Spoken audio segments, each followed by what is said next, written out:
ผู้แหนไปไหมไม่ล้างคนแล้วอย่าล้างเบาอย่าล้างคนแล้วอย่าล้างเบาแล้วกันกับผู้รอดยังเราว่าเสียเดียว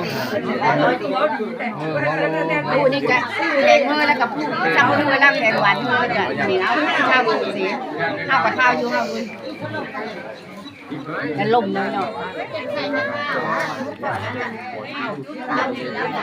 จะล้างอะไรแม่จะล้างเอาอะไรแม่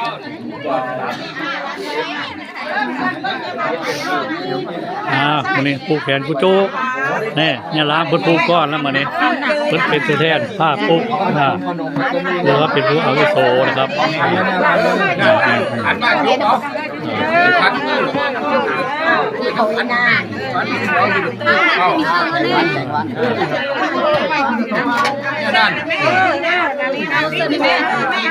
หาแกโตนเด้หาแกโตนเด้ว้าเนี่ยเอาตีนเนี่ยเอาไก่ต้มหาไก่ต้นหาไก่ต้นหาต้นเงินก็เอาไก่ต้นก็เอาอะไรไก่โอ้ผลไม้รากไม้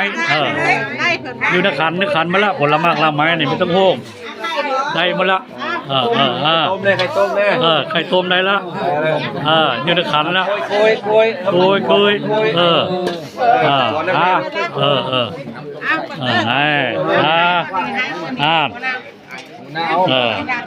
เนี่ยรับเพื่อนพ่อแหละ